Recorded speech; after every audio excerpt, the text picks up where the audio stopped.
دوسری بات یہ ہے کہ امی عائشہ صدیقہ رضی اللہ تعالی عنہ کی باری کے اندر عموماً اللہ کے محبوب پیغمبر صلی اللہ علیہ وآلہ وسلم جنت البقیع کے اندر تشریف لے جاتے تھے اور ان کے لیے بخشش کی دعا کیا کرتے تھے.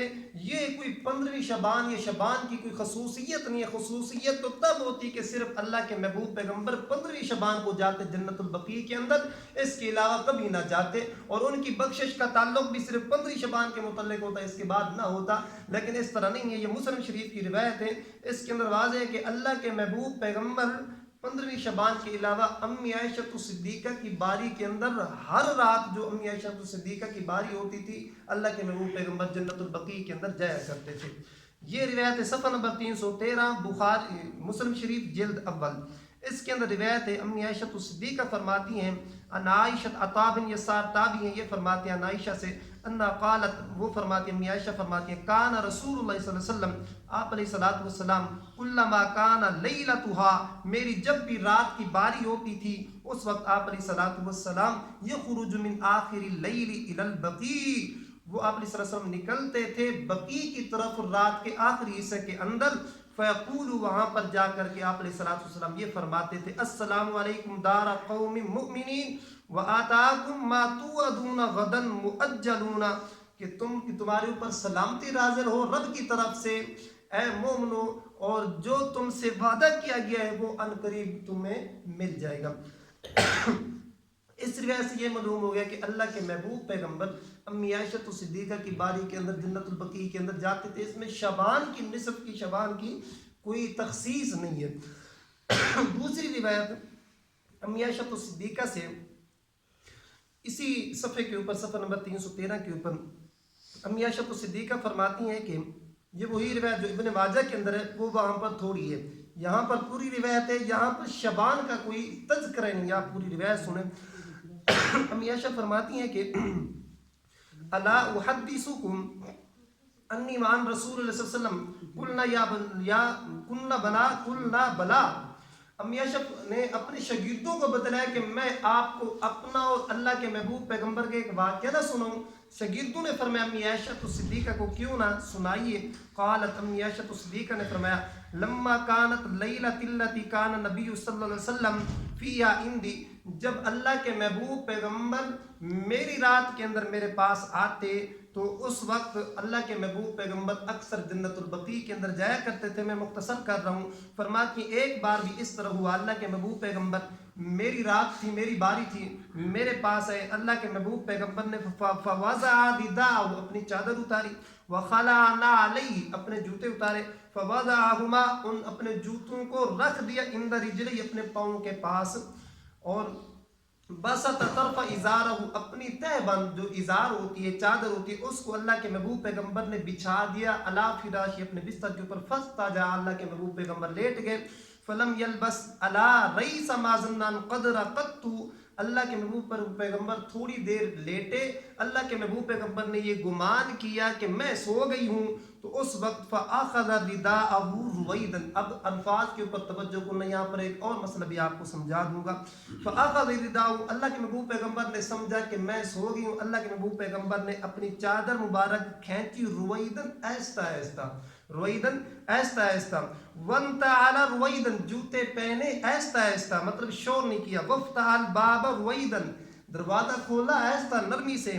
فخرج ثم اجافہ رویدا, دروازے سے باہر نکلے, ثم اجافہ, پھر دروازہ بند کیا, رویدا, آہستہ نرمی سے. سمجھ آئیے. فجعلت درعی فی رأسی, امی عائشہ صدیقہ فرماتی ہیں میں نے بھی اپنی چادر اپنے سر مبارک کے نیچے جو رکھی ہوئی تھی وہ لے لی, اپنے تہ بند لے لیا, میں نے بھی سب کچھ اوڑھ کر کے میں اللہ کے محبوب پیغمبر کے قدموں کے پیچھے چل پڑی. یہاں پر ٹھہر جائے, ایک مسئلہ سن لیں. امی عائشہ صدیقہ فرماتی ہیں اللہ کے محبوب پیغمبر نے اپنی چادر کھینچی یہ گمان کر کے کہ امی عائشہ صدیقہ سو رہی ہے. چادر کھینچی کس انداز سے؟ آہستہ آہستہ, جوتے پہنے آہستہ آہستہ, پھر دروازہ کھولا, آہستہ آہستہ, دروازہ بند کیا, آہستہ آہستہ. یہ اللہ کے محبوب پیغمبر نے تعلیم دی اپنی امت کو کہ اپنی بیویوں کے ساتھ ایسا سلوک رکھنا ہے.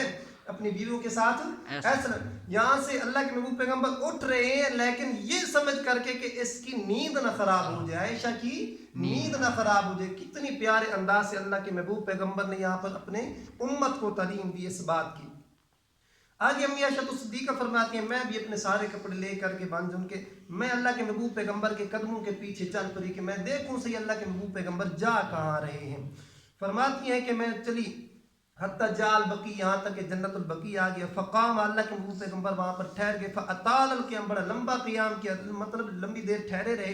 ثم رفع یدیہ ثلاث مرات، اللہ کے محبوب پیغمبر نے 3 مرتبہ اپنے ہاتھوں کو بلند کیا. ثم انحرف، یعنی کہ دعا کی اس کے اندر. اب دیکھو یہاں پر شبان کا کوئی تذکرہ نہیں ہے، وہاں پر 3 مرتبہ ہاتھوں کو بلند کیا، دعا کی. ثم انحرف، پھر اللہ کے محبوب پیغمبر مڑے. فانحرفت، میں بھی مڑ گئی، میں بھی پیچھے چل پڑی. فاسرع فاسرعت، اللہ کے محبوب پیغمبر تیز چلنے لگے، میں بھی تیز چلنے لگی.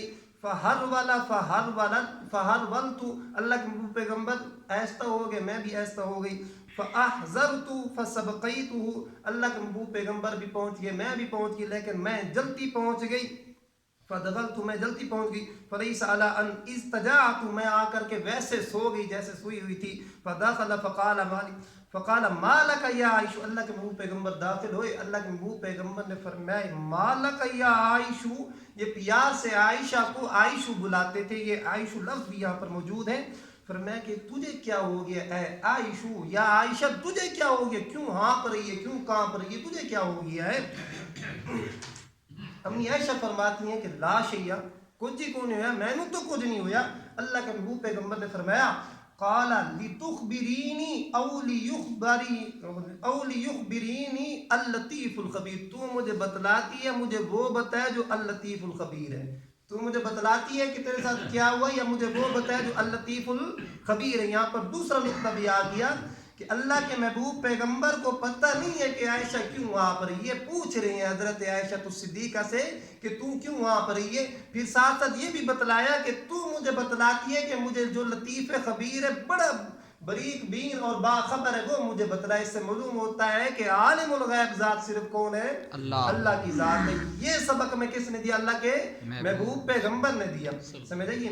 اس کے بعد قالت قلت یا رسول اللہ بأبی انت و امی فاخبرته، اللہ کے محبوب پیغمبر کی زوجہ امی عائشہ فرماتی ہیں کہ یا رسول اللہ میری ماں اور میرا باپ آپ کے اوپر قربان ہو.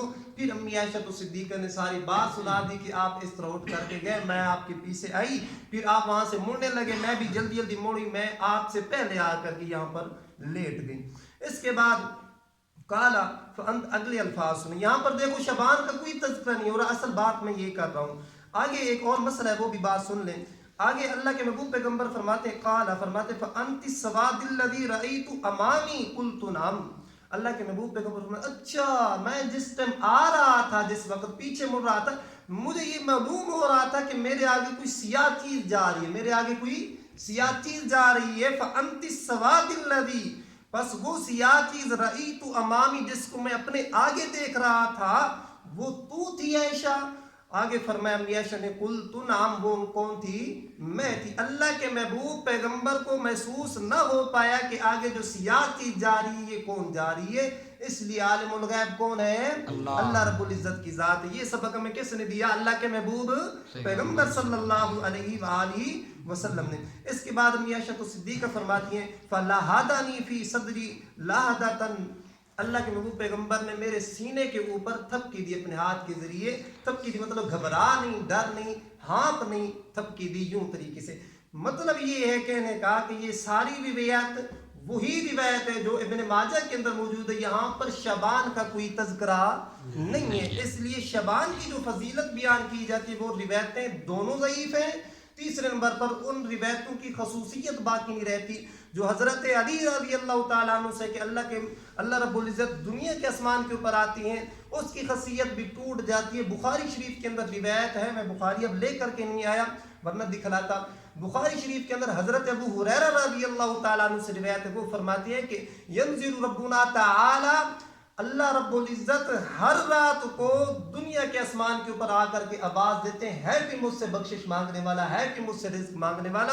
اس وجہ سے صرف 15ویں شعبان کی تخصیص کرنا یہ کوئی بات نہیں ہے. اگر اس کی صرف تخصیص ہوتی تو پھر ہر رات کو اللہ رب العزت کا دنیا کے آسمان کے اوپر تشریف لے آنا یہ پھر کس بات کے اوپر دلالت کرتے ہیں. باقی رہ گئی یہ روایتیں ان کے متعلق یہ کتابیں ہیں. یہ ہے امام ابن قیم الجوزی، یہ انہوں نے بھی یہی بات کی. یہ فرماتے ہیں کہ حضرت علی رضی اللہ تعالیٰ عنہ کی روایت نقل کی، اس کے اندر اور الفاظ ہیں. یہاں پر یہ روایت ہوئی ابن ماجہ والی ہے، الفاظ تھوڑے سے چینج ہے. فرماتے ہیں کہ جس شخص نے، حضرت علی رضی اللہ تعالیٰ عنہ نے فرمایا، جس شخص نے شعبان کی 15ویں کی رات کو 1000 مرتبہ 100 رکعت کے اندر قل هو اللہ احد پڑھی، قضى اللہ له كل حاجة طلبها تلك الليلہ، یہ روایت ابن ماجہ کے اندر موجود ہے کہ اس کی ہر حاجت کو اللہ رب العزت کیا کرتے ہیں؟ قبول کرتے ہیں، حل کرتے ہیں. یہ ساری روایت نقل کر کے آخر کے اندر یہ فرماتی ہیں کہ وغیر ذالک من الاحادیث التي، جتنی بھی احادیث اس مسئلہ کے بارے میں ہیں 15ویں شعبان کی رات کے عمل کو ثابت کرنے کے لیے جتنی بھی روایتیں ہوئی ہیں، فرماتے ہیں لا یصح منها شیء، ان میں سے کوئی بھی ایک ایسی روایت نہیں ہے جو ٹھیک ہو. پھر انہوں نے فرمایا کہ وہذه الصلاۃ، یہ جو 15ویں شعبان کی رات کو نماز پڑھی جاتی ہے، وضعت فی الاسلام بعد ال400، یہ اسلام کے اندر 400 سال کے بعد پیدا ہوئی. یہ رات 400 سال کے اندر کوئی اس رات کا تصور نہیں تھا، اس رات کی فضیلت وغیرہ کوئی نہیں تھی، اس رات کو عبادت وغیرہ نہیں کی جاتی. یہ 400 سال کے بعد اس رات کا تصور پیدا ہوا، اس رات کے اندر عبادت شروع کی گئی. اس سے معلوم ہوتا ہے کہ اس کا اسلام اور دین سے کوئی تعلق نہیں. یہ سراسر کیا ہے؟ بدعت ہے. یہ سراسر کیا ہے؟ بدعت. اس کا دین سے کوئی تعلق نہیں ہے. دوسری یہ کتاب ہے موضوعات کبریٰ ملا علی قاری کی. یہ وہ حضرت ہیں جنہوں نے بخاری شریف کی بہت بڑی شرح لکھی ہے. انہوں نے یہ کتاب لکھی موضوعات کے اوپر، جس کے اندر انہوں نے موضوع روایتیں، من گھڑت روایتیں جو اپنی طرف سے راویوں نے بنا کر کے پیش کی، ان کو اس کے اندر ذکر کیا. اسی کے اندر یہ 2 روایتیں بھی انہوں نے نقل کی ہیں جو 15ویں شعبان کی فضیلت بیان کر دی ہیں. وہی الفاظ ہیں جو امام ابن قیم نے کہے، اسی طرح انہوں نے بھی یہی الفاظ فرمائے. فرماتے ہیں کہ وغیر ذالک من الاحادیث التي، جتنی بھی احادیث ہیں اس کے اندر لا یصح منها شیء، ان کے اندر کوئی بھی ایسی حدیث نہیں ہے جو ٹھیک ہو. وہذه الصلاۃ، اور یہ جو نماز ہے اس رات کی، وضعت فی الاسلام بعد ال400، وہی بات ہے کہ یہ اسلام کے اندر 4 صدیاں گزرنے کے بعد یہ رات پیدا ہوئی، اس کی فضیلت وغیرہ بیان کی گئی. یہ یہاں پر یہ بیان کرتے ہیں کہ وَنَشَأَتْ مِن بَيْتِ الْمُقَدَّسِ، اس رات کی جو فضیلت ہے یہ بیت المقدس سے شروع ہوئی، وہاں پر اس کو بنایا گیا اور وہاں سے اس کو شروع کیا گیا. یہ ہے کتاب البدع. امام محمد بن وضاح القرطبی، یہ تفسیر قرطبی والے، یہ وہ ہیں جو امام ابو داؤد، امام ترمذی، امام نسائی کے دور کے یہ بندے ہیں. یہ انہوں نے تفسیر قرطبی لکھی، بہت بڑی تفسیر ہے، عربی کے اندر ہے اور بیروت کے چھاپے کے اندر ملتی ہے اور بہت مہنگی بھی ہے، بڑی 18 جلدوں کے اندر تفسیر ہے. انہوں نے یہ کتاب لکھی موضوع روایتوں کے بارے میں. انہوں نے بھی اسی چیز کا تذکرہ کیا. یہ فرماتے ہیں، یہ چونکہ تبع تابعی کے اندر آتے ہیں، امام ابو داؤد، امام ترمذی، امام نسائی کے دور کے ہیں. یہ فرماتے ہیں لم ادرک احد من مشائخنا ولا فقہائنا، ہم نے، کہتی ہیں کہ ہم نے اپنے مشائخ میں سے کسی ایک کو، اپنے فقہاء میں سے کسی ایک کو بھی یلتفتون الی لیلۃ النصف من شعبان، شعبان کی 15ویں رات کی طرف متوجہ ہوتے ہوئے نہیں دیکھا. ہم نے کسی کو 15ویں رات کی طرف متوجہ ہوتے نہیں دیکھا. ولم ندرک احد منهم یذکر حدیث مقبول ولا یرى لها فضلا علی ما سواها من الروالی، جو ابن ماجہ کی روایت ہے اس کے علاوہ اور کوئی روایت نہیں ملتی جو اس بات کو فضیلت کو بیان کر رہی ہو. اس کے آگے یہ جا کر کے بیان کرتے ہیں اس راوی کے بارے میں جس راوی نے یہ روایت بیان کی. کہتے ہیں کہ لو سمیعتہ منہ، اگر میں اس سے سنتا نا تو وبیدی، اور میرے ہاتھ کے اندر عصا لاٹھی ہوتی، تو لضربت بیا، میں اس کو اس لاٹھی کے ذریعے مارتا، اس لیے کہ وکانا قاسیا، وہ راوی کیا تھا؟ قصہ گو تھا، کسے سنانے والا تھا، اس کا کیا اعتبار ہے؟ سمجھ آئیے. اس کے بعد آخر کے اندر یہ الاعتصام ہے امام شاطبی کی، یہ 7ویں صدی ہجری کے بندے ہیں. انہوں نے امام حضرت حذیفہ رضی اللہ تعالی عنہ صحابی کی ایک روایت نقل کی. وہ میں آپ کو سنا دوں، بات ختم کرتی ہیں۔ حضرت حذیفہ رضی اللہ تعالیٰ عنہ فرماتے ہیں کہ کل عبادت لم یتعبدها اصحاب رسول اللہ صلی اللہ علیہ وسلم، ہر وہ عبادت جس کو اللہ کے محبوب پیغمبر کے صحابہ نے عبادت سمجھ کر کے نہیں کیا، فلا تعبدوا، اس کو تم نے بھی عبادت سمجھ کر کے نہیں کرنا۔ اور اسی طرح کی بات حضرت عبداللہ ابن مسعود رضی اللہ تعالی عنہ سے بھی ملتی ہے، انہوں نے بھی یہی فرمایا کہ اتبعوا آثارنا، کہ تم نے ہماری اقتداء کرنی ہے، ولا تبتدعوا، کوئی نئی بات نہیں بنانی، بدعت نہیں بنانی، فقد کفیتم، تم ہمارے اعمال کی اقتداء کرتے دو، یہی بات تمہیں کیا ہے، کفیتم، کافی ہے تمہاری ہدایت کے لیے۔ اس لیے اس عمل کی تردید اس لیے ضروری ہے کہ آج کل ہمارے سکول کے نصابوں کے اندر بھی یہ موجود ہو چکا ہے کہ یہ ایک مذہبی تہوار ہے۔ جس طرح عید الاضحیٰ، عید الفطر جو ہے یہ مذہبی تہوار ہے، ساتھ تم نے پہلے چپر لگئی عید میلاد النبی کی، اس کو بھی مذہبی تہوار بنا کر کے عید بنا ڈالا، پھر یہ چپر لگئی 15ویں شعبان کی رات اور 15ویں شعبان کے دن کی، اس کو بھی مذہبی تہوار بنا کر کے ہمارے نصاب کے اندر شامل کر دے۔ اس وجہ سے ان کی تردید ضروری ہے۔ یہ اسی طرح کی بدعت ہے جس طرح عید میلاد النبی منانا کیا ہے، مروجہ جو عید میلاد النبی منائی جاتی ہے وہ کیا ہے، خالصتاً بدعت ہے اور منانے والا بدعتی بن جاتا ہے۔ اسی طرح یہ مذہبی تہوار جو ہے یہ بھی خالصتاً بدعت ہے، اس کو منانے والا بدعتی بن جاتا ہے۔ مذہبی تہوار صرف دو ہیں، عید الاضحیٰ اور عید الفطر۔ حضرت انس رضی اللہ تعالیٰ عنہ کی روایت سے یہی ثابت ہے کہ صرف دو مذہبی تہوار ہیں، عید الاضحیٰ، عید الفطر، اس کے علاوہ کوئی ایسا مذہبی تہوار نہیں ہے۔ 22 رجب کے کنڈے وہ بھی عید شید یا مذہبی تہوار نہیں، وہ بھی بدعت بات کی ایجاد ہے۔ عید میلاد النبی بھی بدعت بات کی ایجاد ہے۔